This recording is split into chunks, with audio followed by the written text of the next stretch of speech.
जब तक सूर्य अच्छा है तब तक आप जिंदा है। जिस दिन सूर्य खराब गए। तो चंद्रमा और मंगल दोनों दोस्त हैं। मंगल की राशि में चंद्रमा नीच का, चंद्रमा की राशि में मंगल नीच का, लेकिन दोनों साथ रहें तो धनयोग। तो चंद्रमा को टॉरस में उच्च का माना जाता है, जबकि टॉरस का जो लॉर्ड है वो वीनस है। फिर भी टॉरस में ही क्यों एग्जॉल्टेड है? कोई प्लैनेट बहुत खराब प्लेस्ड है और वो नीच का है, वो तो बहुत तंग कर सकता है। वो वर्स्ट केस। मरकरी है आपका काम, आपका करियर, लेकिन शुक्र है आपका रोमांस, आपका बेडरूम प्लेजर। तो इसलिए जिस कुंडली में सूर्य बुध शुक्र एक साथ होते हैं उस कुंडली में रिलेशनशिप चैलेंज होता ही है। ऐसे ही नीच का प्लैनेट अगर लगन को देख ले अपनी दशा अंतरदशा में करियर में आउटशाइन डेफिनेटली कराएगी। जैसे बहुत बार हमें सुनने को मिलता है कि हमारी कुंडली में ये प्लैनेट उच्च का है, ये प्लैनेट नीच का है, एग्जॉल्टेड है, डेबिलिटेटेड है। ये क्या होता है उच्च का प्लैनेट, नीच का प्लैनेट, और क्यों होता है? कोई भी प्लैनेट किसी भी राशि में उच्च या नीच का होता क्यों है? ये सारे सवालों का जवाब आज हम इस पॉडकास्ट में जानेंगे। क्या हर वो प्लैनेट जो हमारी कुंडली में एग्जॉल्टेड है वो हमेशा अच्छा रिजल्ट देता है और हर नीच का प्लैनेट खराब रिजल्ट देता है? ये सारे सवालों का हम जवाब अब जानेंगे और हम बात करने वाले हैं एक esteemed astrologer Hanish Bagga sir से। Sir, welcome to the podcast. नमस्कार सर, बहुत बार हम जैसे किसी एस्ट्रोलॉजर के पास जाते हैं तो एस्ट्रोलॉजर की तरफ से सुनने को मिलता है कि ये पर्टिकुलर प्लैनेट आपकी कुंडली में उच्च का है, ये नीच का है, जिसको हम इंग्लिश में डेबिलिटेटेड और एग्जॉल्टेड भी कहते हैं। तो ये उच्च नीच होता क्या है कुंडली में? आप थोड़ा बताइए हमारे व्यूअर्स को। दो टर्म हैं, एक है उच्च और एक है नीच। उच्च मीन्स ऊंच यानी एग्जॉल्टेड, एग्जॉल्टेड मीन्स फैंटास्टिक, बहुत बढ़िया। अब बहुत बढ़िया का मतलब ये है कि ये जब अपना अच्छा रिजल्ट देगा तो ज़्यादा देगा। क्वांटिफिकेशन की बात हो रही है यहाँ, ज़्यादा देगा। कोई प्लैनेट नीच का है, नीच का मीन्स कि उसकी पावर पॉजिटिव रिजल्ट देने की पावर बहुत कम है। मोटा मोटा मान लीजिए 1/4। एक एग्जांपल लेते हैं, मान लो कोई प्लैनेट है वो उच्च का है तो और उसने पैसे देने हैं तो वो 100 रुपये देगा, एग्जाम्पल है ना। लेकिन वो नीच का है तो 25 रुपये ही देगा। ओके। तो ये 4 गुना का फर्क ऊंच और नीच में यानी एग्जॉल्टेड एंड डेबिलिटेशन में होता है। सारे ही प्लैनेट मोटा मोटा उच्च के या नीच के होते हैं। राहु केतु को छोड़ दीजिए, वो एक अलग कॉन्सेप्ट है, लेकिन बाकी जो 7 प्लैनेट्स हैं वो उच्च के या नीच के होते हैं। Exalted means best placement, debilitation यानी नीच का मीन्स वर्स्ट प्लेसमेंट। अब अगर आपके पास अच्छा प्लैनेट यानी वेल प्लेस्ड कुंडली में, अच्छी घरों में, अच्छी में हाउसेज में अच्छी दृष्टि में बैठा है, लेकिन वो नीच का है, उसे आपको 4 BHK हाउस देना था, वो 1 BHK देके छोड़ देगा। क्वांटिफिकेशन के मामले में बात हो रही है।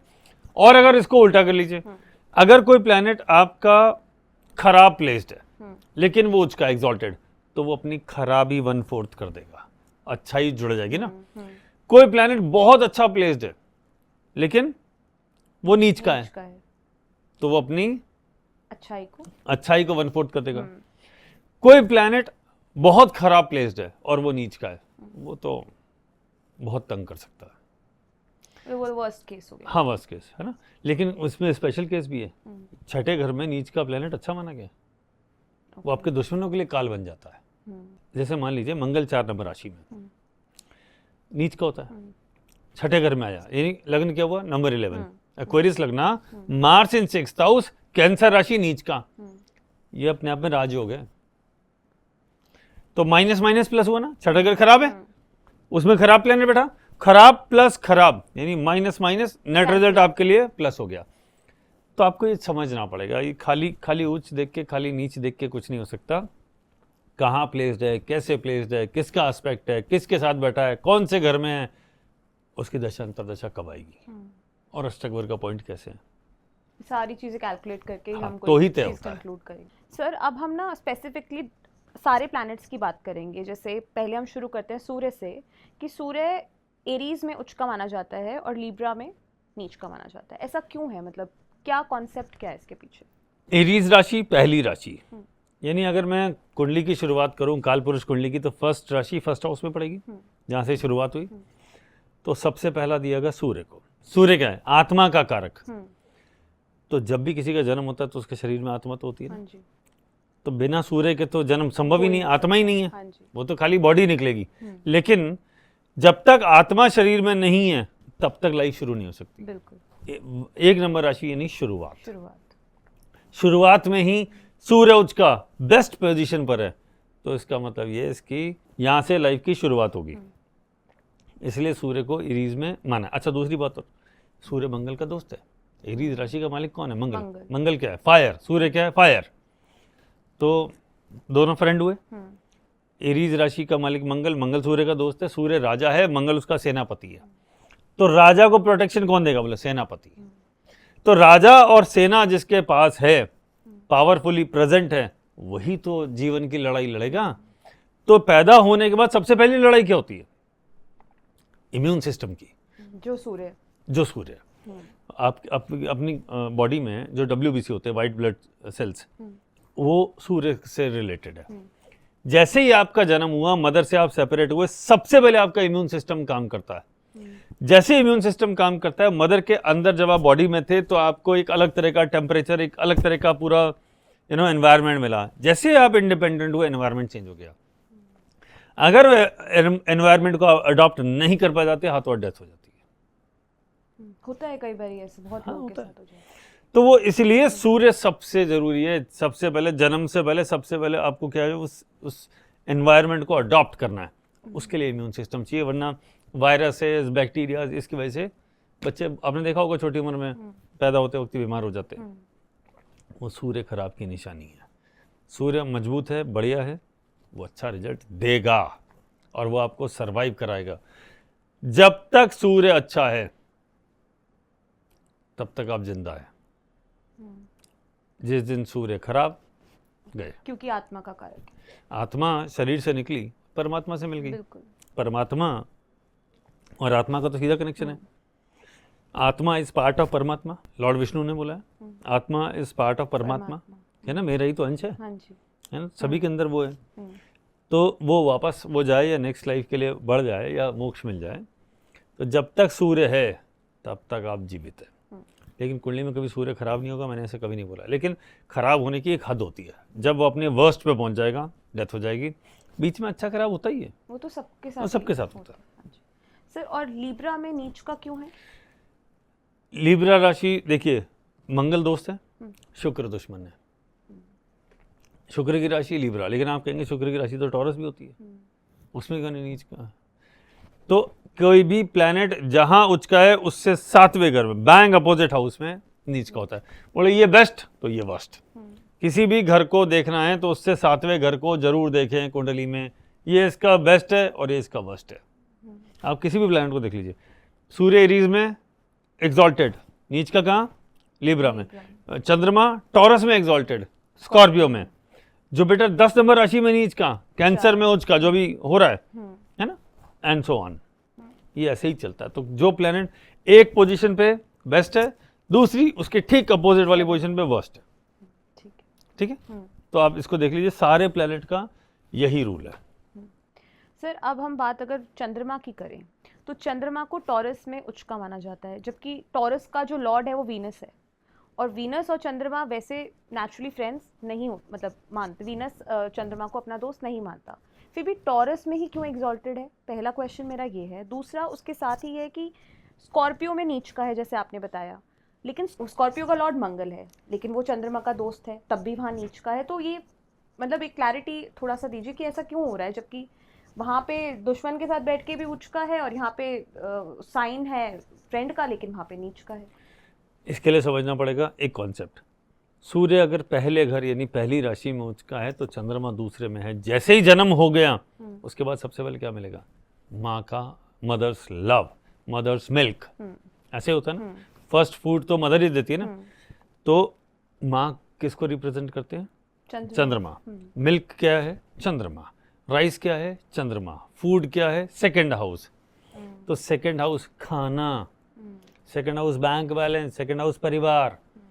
चंद्रमा जब, चंद्रमा खुशी का, हैप्पीनेस का भी मालिक है। चंद्रमा जब 2 नंबर राशि में होगा तो क्या माना गया? एक्सटेंशन इन फैमिली, यानी जब परिवार में कुछ नया ऐड होता है। कब कब होता है? शादी के वक्त, है ना, या चाइल्ड बर्थ के वक्त, दो ही एक्सटेंशन है। यानी परिवार आगे बढ़ रहा है ना, तो खुशी का समय है, सेलिब्रेशन करते हैं। चंद्रमा तो सेलिब्रेशन का है, तो जब वो होता है तो सेलिब्रेशन होता है। 2 नंबर राशि परिवार भी होता है ना, बिल्कुल। दोनों ही केस में परिवार बढ़ रहा है। 8 नंबर राशि स्कॉर्पियो किसकी राशि है? डेथ की। चंद्रमा खुश रहने वाला प्लैनेट है। 8 नंबर राशि में डेथ में जाएगा तो जब परिवार में से कुछ कम हो गया, घट गया, मान लो किसी के परिवार में 20 लोग हैं, किसी एक की डेथ हो गई, तब कितने बचे? 19, घट गया ना। किसी का जन्म हो गया, कितने हो गए? 20 वापस। शादी और हो गई किसी की, 21 हो गया, एंड सो ऑन। चंद्रमा 8वें घर में या 8वीं राशि में नीच का इसलिए क्योंकि वहां पे क्राइंग वाले मोड में है, आंसू। डेथ पे कोई बैंड बाजा तो बजता नहीं है, उसमें सब लोग सैड मोड में होते हैं और क्या करते हैं? रोते ही हैं बेसिकली, दुख मना रहे होते हैं ना किसी के जाने का। तो चंद्रमा जब भी दुख की स्थिति होगी तो चंद्रमा खराब होगा। तो 8वें घर में एक्सटेंशन इन फैमिली सेकंड, 8वां क्या हुआ? Loss in family, loss of family member. तो 2 और 8, इसलिए ये कहानी है, तो इसको ऐसे मानते हैं। सर अब हम बात करेंगे बुध की। बुध वर्गों में उच्च का है और 12 नंबर राशि में नीच का माना जाता है, जिसको एक्चुअली हम बहुत ही खराब प्लेसमेंट कहते हैं। तो इसके पीछे भी हमें आप लॉजिकली समझाइए कि क्यों है ऐसा। बुध 3 नंबर राशि और 6 नंबर राशि का मालिक है। देखिए ब्यूटी क्या है बुध के साथ, अपनी ही राशि में उच्च का है, खुद की में 6 नंबर में एग्जॉल्टेड है, और बृहस्पति की राशि 12 नंबर में नीच का है। 6 नंबर राशि किसकी होती है? मेहनत की, सेवा की, लॉजिक की, रीजनिंग की, कम्युनिकेशन की, है ना। तो वहां पे क्या है वो? उच्च का। 12 नंबर राशि क्या होती है? हॉस्पिटल की, स्लीप की, सोने की, है ना, बेडरूम की। तो बेडरूम में बुद्धि का क्या काम? सोना है ना। वहां तो आपने बेडरूम में जाके आपने क्या करना है? सोना ही है।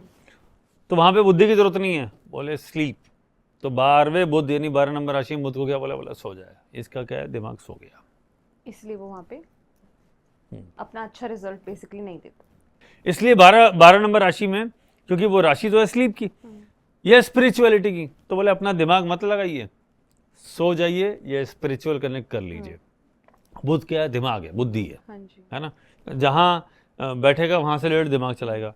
तो यार नींद में दिमाग चलाने की क्या जरूरत है? तो इसलिए जिसका बुध 12वें में होता है, 12th हाउस या 12th राशि, इनका नींद में बहुत डिस्टर्बेंस होता है, तो दिमाग चलता रहता है, दिमाग चलता है। बुध जहां बैठेगा वहां आपका दिमाग चलेगा, साउंड स्लीप नहीं होती, साउंड स्लीप नहीं होगी।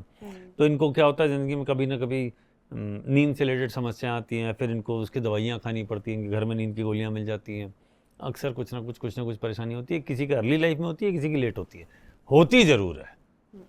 इसलिए आप जब बेड पर हैं तो ये कहा गया है कि आप सोएं, आराम से चैन की नींद सोएं और अपनी पूरी बॉडी को रेस्ट दें, including your thoughts, including your दिमाग।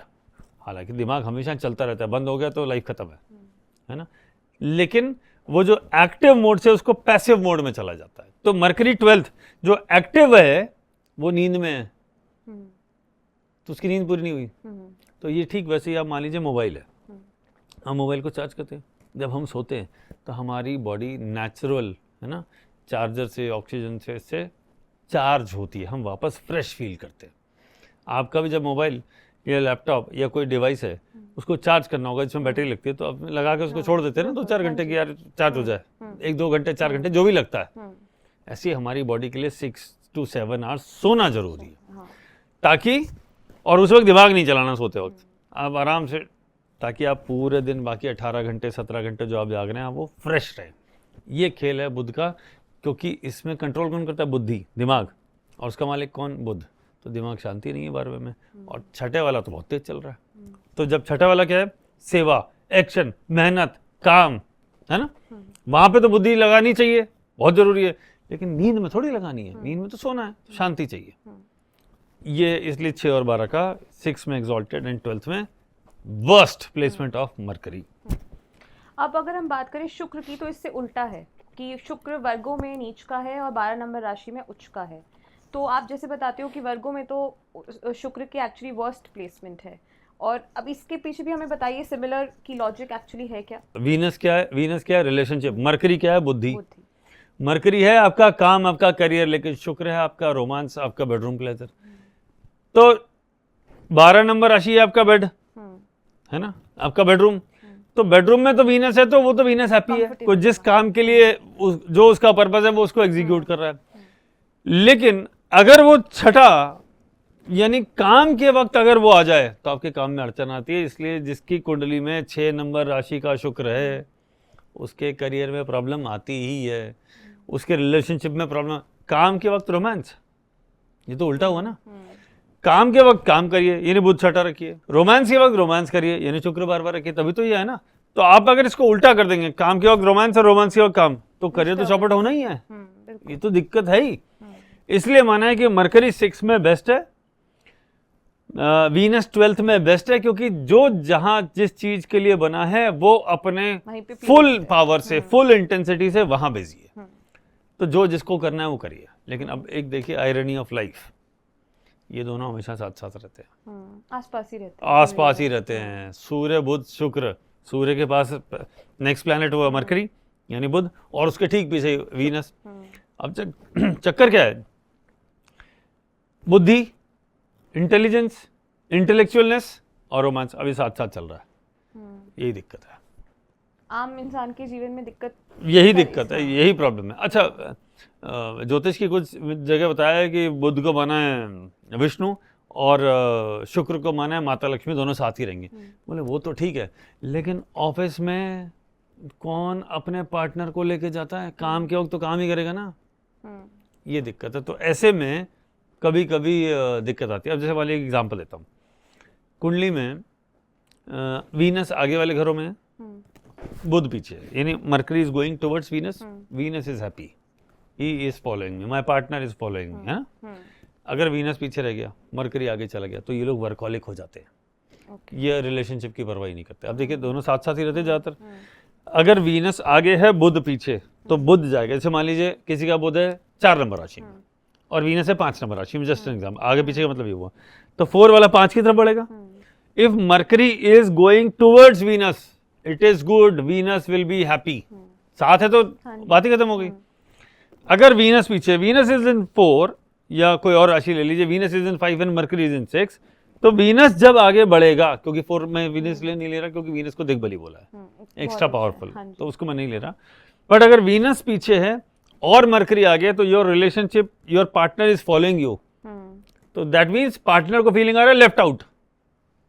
तो पार्टनर को आप लेफ्ट आउट का फीलिंग आ रहा है, वो ठीक फीलिंग नहीं है। तो उसको ये फीलिंग रहना चाहिए कि वी आर टुगेदर, हम साथ हैं, मुझे छोड़ गए, ये फीलिंग नहीं आना चाहिए। वो एक चैलेंज है।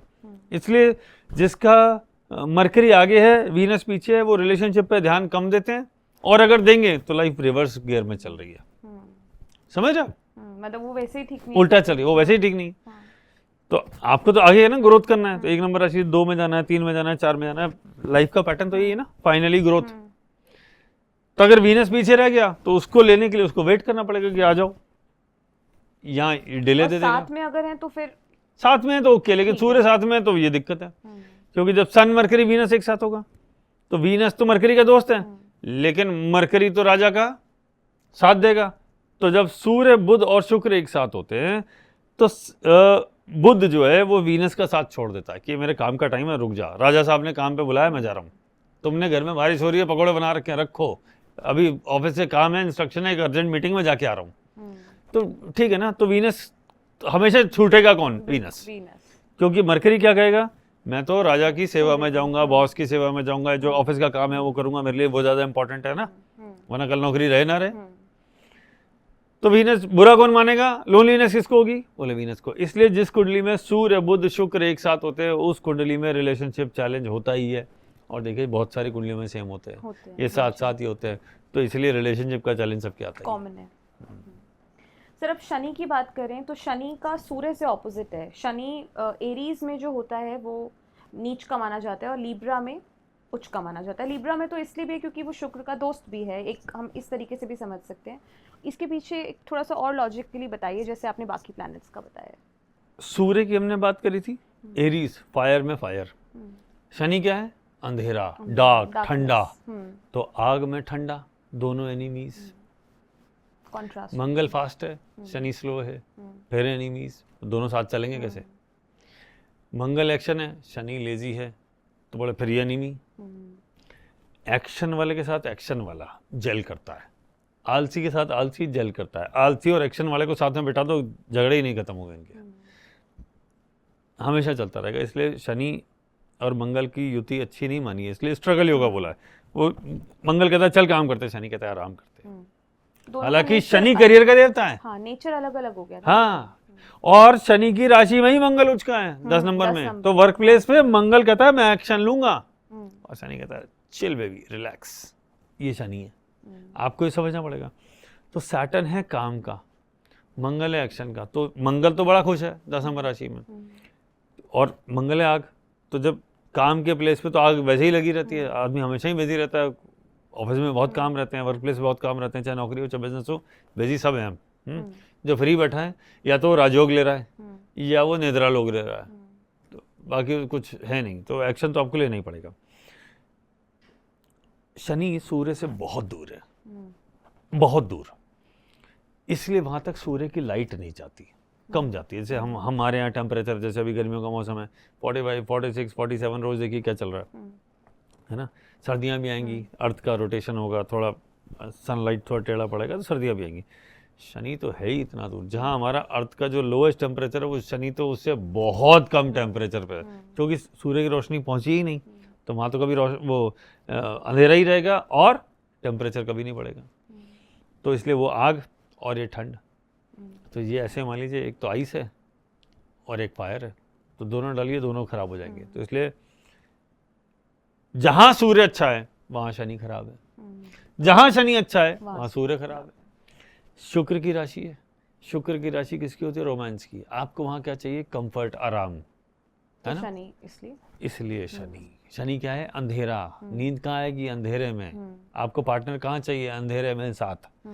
और सूर्य क्या है? रोशनी, उजाला, काम का समय, है ना, तो वहाँ आपको काम पे ही फोकस करना है। तो दोनों का कॉन्सेप्ट ही डिफरेंट है और एक दूसरे से अपोजिट है, और दोनों अपनी जगह जरूरी है। इसलिए एरीज साइन में शनि नीच का और शुक्र की राशि कंफर्ट जोन में एकदम मस्त के अंधेरा है, अच्छा एनवायरनमेंट, सराउंडिंग अच्छी है, पार्टनर साथ है, 7 नंबर राशि है, शुक्र की राशि है, तो वो बहुत बढ़िया माना गया। वो जो मैरिड लाइफ भी अच्छी रखता है, रोमांस भी ठीक रखता है ना। लेकिन शनि का एक काम है स्लो, तो वो अपना काम आराम से करता है। ये उसकी स्ट्रेंथ भी है और ये उसकी वीकनेस भी है। जब आपको तेजी की जरूरत है और शनि है तो यहाँ तो तेजी होगी नहीं। तो कुंडली में जहां बैठा है शनि, ये मान लीजिए उस सबसे आलसी घर वही है, शनि से बड़ा आलसी कोई नहीं है ना। और हाइजीन में भी ध्यान रखना पड़ता है, क्योंकि शनि वाले डोमिनेंट या प्रोमिनेंट लोग हाइजीन के वो नहीं होते, जबकि सूर्य वाले हमेशा एक्टिव एक्शन मोड में, मंगल वाले एक्टिव एक्शन मोड में रहते हैं, शुक्र वाले भी रहते हैं, क्योंकि शुक्र भी सूर्य के पास ही है ना, तो गर्मी तो उसमें भी आ ही रही है, तो वो भी एक्शन में रहता है। लेकिन शनि थोड़ा दूर है, रिलैक्स्ड है, तो वो जो भी काम करेगा स्लो करेगा। इसलिए शनि की ढैया, शनि की 7.5 ये होती है, क्योंकि 2.5 साल का 7.5 मीन्स 2.5 3 घरों में। तो शनि को 3 घर चलने में 7.5 साल लग जाते हैं, और सूर्यदेव 3 घर चलने में 3 महीना। सी द डिफरेंस, बहुत ज्यादा डिफरेंस। तो ये एक्शन है, ये रिलैक्स्ड है, ये तेज है, ये आलसी है, इसलिए दोनों एक दूसरे के हमेशा अपोजिट है। अब हम बात करेंगे मंगल और सर गुरु प्लैनेट की, इनके बारे में भी, जैसे इनका उच्च और नीच का जो प्लेसमेंट है उसके बारे में भी आप प्लीज थोड़ा सा लॉजिकली बताइए। मंगल आग है, 4 नंबर राशि यानी कैंसर में नीच का होता है ना। 4 नंबर राशि यानी कैंसर में नीच का है। आग और पानी का संबंध, तो जब आग और पानी का संबंध होगा तो दोनों अपनी ग्रेस खो देंगे, पानी गर्म हो जाएगा और आग बुझ जाएगी। सर इसके साथ लेकिन चंद्रमा और मार्स एक साथ तो कुंडली में अच्छे होते हैं, ये दोनों एक साथ अच्छे होते हैं। हाँ। ये बिल्कुल ठीक बात है। चंद्रमा जो है वो पीने योग्य पानी है। कहाँ रखते हैं आप? किचन में। किचन क्या है? मार्स। हमारी बॉडी 70% वाटर से बनी है, लेकिन मार्स की फायर हमारे लीवर में है, तभी तो खाना डाइजेस्ट होता है। अगर मार्स की फायर वीक हो खाना डाइजेस्ट ही नहीं होगा। बिल्कुल, हाँ जी। तो वो लिवर है। तो लिवर में जो आग है जो आपके खाने को डाइजेस्ट करने के काम आती है, वो आग है ना जो अंदर सिस्टम में जो चलती है और डाइजेस्ट करती है। तो चाहे आपकी पूरी बॉडी वाटर की है, लेकिन उसके अंदर थोड़ी सी आग है, वो आपकी पूरी बॉडी को चला रही है, वरना खाना ही सूट नहीं करेगा। तो आपको यही तो ब्यूटी है। दो गॉड का जो क्रिएशन है, भगवान का जो क्रिएशन है, जो हम हैं, जो इंसान हैं, जानवर हैं, ये सब जो आपस में कनेक्शन है, सारी एनिमिटी एक साथ है और सबको बैलेंस किया हुआ है। इसलिए वो भगवान है, इसलिए नहीं कि वो सब कुछ कर रहे हैं, हम उनके सामने खड़े होते साहब मुझे ये चाहिए, मुझे गाड़ी दिला दो, घर दिला दो, बंगला दिला दो, शादी करा दो, बच्चे संतान कर दो, इनको सेटल कर दो, इसलिए नहीं। उन्होंने हर एडवर्सरी को ऐसे बैलेंस किया है कि वो एडवर्सरी भी एक दूसरे के सपोर्ट में खड़ी है। यही ब्यूटी है। और इस ब्यूटी का सबसे बड़ा एग्जाम्पल आप शिव परिवार देख लीजिए। बिल्कुल।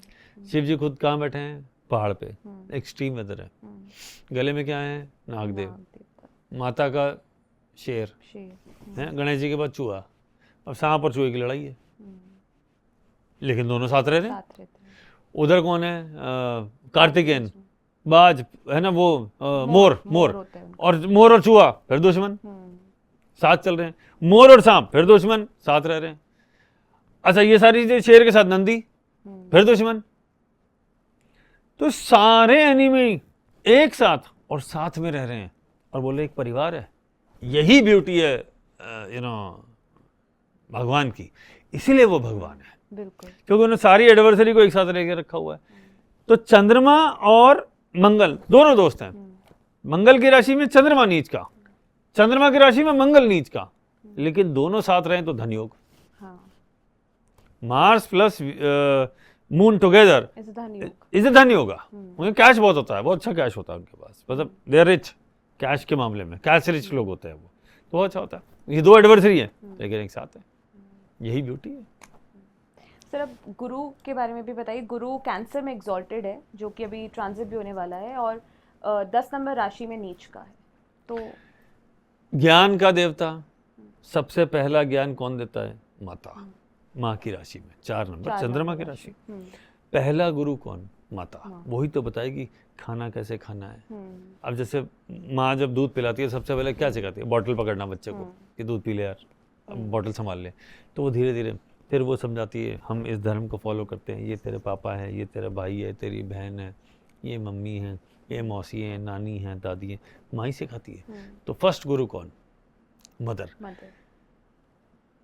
5 साल की उम्र तक जो संस्कार देने की उम्र है, जिसमें ये बताया जाता है कि तुम हिंदू हो, तुम मुस्लिम हो, तुम सिख हो, तुम पारसी हो, तुम जो भी हो, क्रिश्चियन हो, जो भी हो, हम मंदिर जाते हैं या हम मस्जिद जाते हैं या हम चर्च में जाते हैं, हम जहाँ भी जाते हैं, कौन सिखाता है? मदर।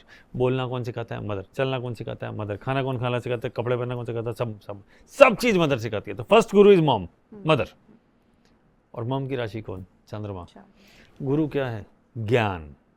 चंद्रमा क्या है? माँ। माँ से जुड़ा हुआ ज्ञान, तो सबसे पहला गुरु माँ।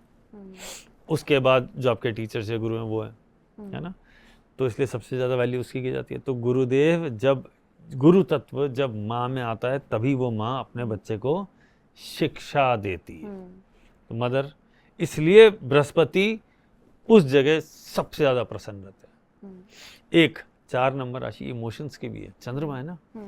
तो मदर जो सिखाती है वो विद इमोशन सिखाती है। हो सकता है गुरु स्कूल में डांट डूट के सिखाए, और शनि भी गुरु है वैसे, अगर मुझसे देखा जाए तो शनि भी एक तरह के गुरु है ना। पहली गुरु माँ, दूसरे गुरु टीचर, तीसरे गुरु शनि। वो शनि क्यों है? मतलब वो जिंदगी में ऐसा ऐसा एक्सपीरियंस देते हैं कि लोग सीख जाते हैं कि मुझे ये करना है और ये नहीं करना, ये गलती है। शनि तो एक्सपीरियंशियल लर्निंग देते हैं ना।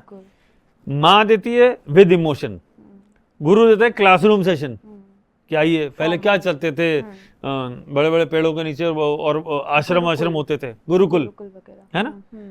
जब शनि लाइफ के में थबड़े मारता है, जब वो दिखाता है कि क्या सही क्या गलत, वो जो चीज है उससे भी आप सीखते हो। तो गुरु तो शनि भी है, लेकिन वो शनि का भाई साहब हाथ जोड़ी, शनि ना सिखाए हमारे को, गुरु से ही सीख लेंगे। अब ये तो हो गया 4 नंबर राशि यानी कैंसर का बृहस्पति। 10 नंबर राशि क्या है? कर्म की। तो काम की जगह ज्ञान नहीं चलता, काम ही चलता है। आप काम वाली जगह जाके ज्ञान दे रहे हो तो या तो आप टीचर हो, आप स्कूल में जाके पढ़ा रहे हो, ज्ञान देना ही आपका काम है ना। लेकिन काम के वक्त ज्ञान की जरूरत नहीं है, उस वक्त सिर्फ काम की ही जरूरत है। एक बात, और वो राशि है शनि की, तो जब 10 नंबर राशि का गुरु होगा तो ज्ञान कहाँ से मिलेगा? वर्क प्लेस पे मेहनत करके। तो मेहनत वाला ज्ञान जो एक्सपीरियंशियल लर्निंग कर रहा था वो शनि वाला, वो एक्चुअली जुपिटर इन 10th भी है। आप देखिएगा कि जुपिटर इन 10th वाले लोग अच्छे टीचर होते हैं, अच्छे ट्रेनर होते हैं। गुरु है तो ये ज्ञान तो देगा ही, ज्ञान देना उसका काम है, धर्म ही कर्म है। आप समझिए, 10 नंबर राशि कर्म है, 10 नंबर राशि कर्म है, बृहस्पति कर्म है, धर्म है, धर्म ही कर्म है, उसका काम ही पढ़ाना है। हाँ, या कर्म ही धर्म है। आपको क्या करना है? बोले कर्म कर, मेरे को धर्म का कर्म काम करना है, यही मेरा काम है। तो जुपिटर जिसका 10 नंबर राशि में हो या जुपिटर प्लस सैटर्न एक साथ हो कुंडली में, धर्म ही कर्म है या कर्म ही धर्म है, तो डेडिकेटेड फोकस होकर काम कर लीजिए। आप यही लिखा के हैं, यही कनेक्शन है आपका पिछले जन्मों का, करते रहिए इसको एग्जीक्यूट, अदरवाइज फिर अगले जन्म में कोई परेशानी आएगी, इसको भुगतना पड़ेगा। तो आपको ऐसे समझना पड़ेगा। तो जुपिटर इसलिए 4 नंबर में आराम से बैठ के कंफर्टेबली ज्ञान लेना है। वो तो स्कूल की क्लासरूम टीचिंग है। जब वो वर्क प्लेस का ज्ञान मिलता है तो या लाइफ के एक्सपीरियंसेस होते हैं जिसमें नेगेटिव शामिल है, वो बहुत पेनफुल होता है। तो लोग चाहते नहीं है, इसलिए लोग शनि से घबराते हैं। बृहस्पति से सब बड़े प्रसन्न है, गुरु आ गए, गुरु की दशा, गुरु का ट्रांजिट देखिए, कितने लोग बात कर रहे हैं जुपिटर एग्जॉल्टेड, सब जगह बातें हो रही है, सब जगह मेरी कुंडली पे क्या असर होगा, मेरी राशि पे क्या असर होगा, क्या देंगे मुझे, क्या मिलेगा, ये सब चल रहा है ना। सब अच्छी अच्छी बातें कर रहे हैं। शनि के नाम से कोई अच्छी बात कर पाता है? शनि तो आपको एक्सपीरियंस ही ऐसे देता है। तो सब experience, learning, hard, tough, discipline, pain, problem, pressure, tension, work place पे काम। और गुरु क्या है 4 में? बोले आराम, सिर्फ ज्ञान, नो काम। यही फर्क है। तो आपको प्लैनेट का नेचर समझना पड़ेगा, राशि का नेचर समझना पड़ेगा, उसका कनेक्ट कैसे बन रहा है, उसका कौन फ्रेंड है कौन एनिमी है, ये समझना पड़ेगा। और ये सारी चीजें समझ में आ जाएगी ज्योतिष की बेसिक लर्निंग में। जिसको ये चीज समझ में आ गई, आप ये मान लीजिए, जिसको एक क्रक्स, ये जिसे कहते हैं क्रक्स जूस ऑफ ज्योतिष, वो ये है।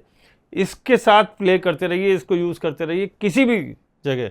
हमारी ऑडियंस अपने अपने प्लैनेट उठा के देखिए कौन सा प्लैनेट कहाँ बैठा है, कौन सी राशि। एक दो चीजें और ऐड कर देता हूँ, कोई भी प्लैनेट अपने दुश्मन की राशि में बैठा है तो वो दुखी है, वो खुद भी दुखी है और दुखी करेगा भी, है ना, है ना। वो शरारतें करेगा ना, वहाँ नेगेटिविटी फैलाने की कोशिश करेगा, मैं दुश्मन घर में नेगेटिविटी फैलाऊंगा, है ना। कोई भी प्लैनेट अपने दोस्त के घर में बैठा है वो हमेशा अच्छा करेगा, हमेशा अच्छा, है ना। ये हो गया। अब एक और इंपॉर्टेंट पॉइंट, 2 प्लैनेट हैं, तू मेरी राशि में, मैं तेरी राशि में, है ना, एक की राशि में, चाहे दुश्मन ही क्यों ना हो, अब ये बन गए दोस्त। तू मेरा घर संभाल, मैं तेरा घर संभालूं। एक छोटी सी स्टोरी सुनाता हूँ। 2 राक्षस थे, उन दोनों की जान तोते में थी।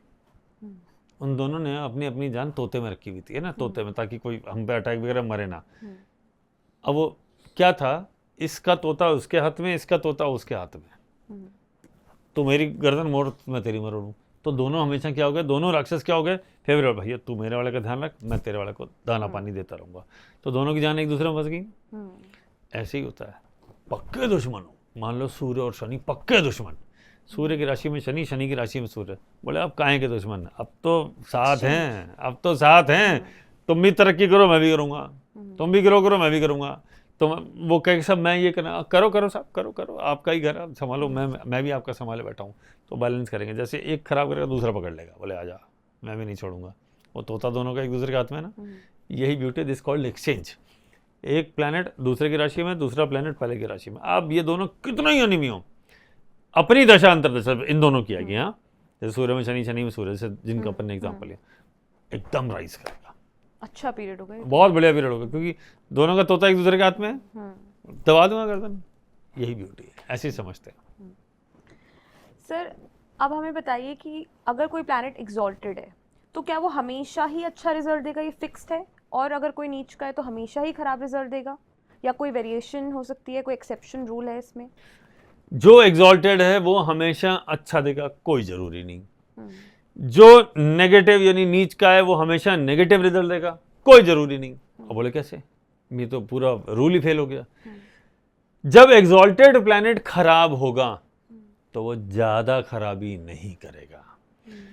जब डेबिलिटेटेड प्लैनेट खराब होगा किसी वजह से तो वो ज्यादा खराबी करेगा। एक्सेप्शन मैंने दे दिया, हाउस वाला रूल अलग है, माइनस माइनस प्लस होता है, जो ये अपन ने बातें करी उसको छोड़ दो। उस घर में नहीं बैठा हो, चौथे घर में कोई नेगेटिव प्लैनेट है, कहाँ से सुखी रहेगा?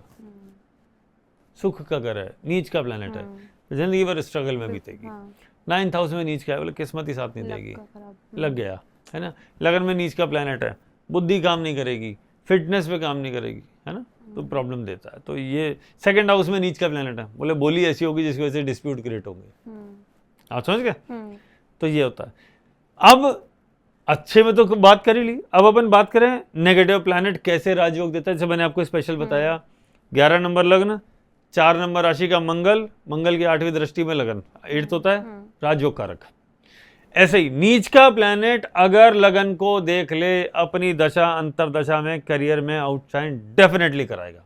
जैसे जेमिनी लगना, सैटर्न इन 11th हाउस, नीच का हो गया एरीज का, 3री दृष्टि में लगन आ रहा है, राजयोग है, शनि की दशा अंतरदशा राजा बना देगी, उस लेवल का राइज देगी। जबकि एस्ट्रोलॉजर्स क्या गलती करते हैं, और साहब नीच की दशा आ गई, शनि है, बहुत घबराएगा, और नीच का है और तेरे को तो राजयोग दे रहा है। दूसरा, एक तो ये हो गया, एक और रूल है, जिस राशि में कोई भी प्लैनेट नीच का हो वहां पे उस राशि का मालिक आ जाए या उसे देख रहा हो या कोई उच्च का प्लैनेट बैठ जाए तो बहुत बढ़िया होता है। जैसे 4 नंबर राशि में मंगल कैंसर में क्या होता है? नीच का होता है। लेकिन ऐसे में चंद्रमा साथ हो गया तो नीच भंग राजयोग हो गया। नीच भंग हो गई ना, नीचता भंग। अब मंगल चंद्रमा के साथ है, चंद्रमा उस राशि का मालिक बच गए, या चंद्रमा की जगह बृहस्पति आ गया तो भी नीच भंग राजयोग बन गया, क्योंकि वहां पे जुपिटर एग्जॉल्टेड हो गया। ठीक है, हो गया। जैसे अब आप लोग कहेंगे कि और कोई एग्जांपल, जैसे सूर्य शनि एक साथ एरीज में हो, बहुत अच्छा होता है, नीच भंग राजयोग। मंगल शनि एक साथ हो एरीज में तो शनि नीच का, मंगल अपने ओन साइन, राजयोग है। ऐसे में जुपिटर का एस्पेक्ट और हो जाए तो पता नहीं कहां से कहीं पहुंचा दे लाइफ में। सर, आज आपने जिस लॉजिक से ये सारे प्लैनेट्स की एग्जॉल्टेशन और डेबिलिटेशन को समझाया है, आई रियली होप कि व्यूअर्स को बहुत ही हेल्प मिलेगी। वो अपनी कुंडली खोल के देख सकते हैं एटलीस्ट कि एक्चुअली उनके प्लैनेट जो नीच का या उच्च का है वो एक्चुअली रिजल्ट देगा कैसा। तो आपका बहुत बहुत धन्यवाद हमारा स्टूडियो में आने के लिए और इस टॉपिक पे इतने अच्छे तरीके से बात करने के लिए। नमस्ते सर। नमस्ते। तो कैसा लगा आपको आज का वीडियो, ये हमें ज़रूर बताइए, और अगर आपको वीडियो पसंद आया हो तो उसको ज़्यादा से ज़्यादा शेयर करिए, लाइक करिए और हमारे चैनल को सब्सक्राइब करिए। आप अपने डाउट्स और अगर आपके रूल्स मैच हो रहे हैं अपनी कुंडली खोल के देखिए, उनको कमेंट सेक्शन में डालिए, कंफर्म करिए। और ये वीडियो देखने के लिए बहुत बहुत धन्यवाद। नमस्ते।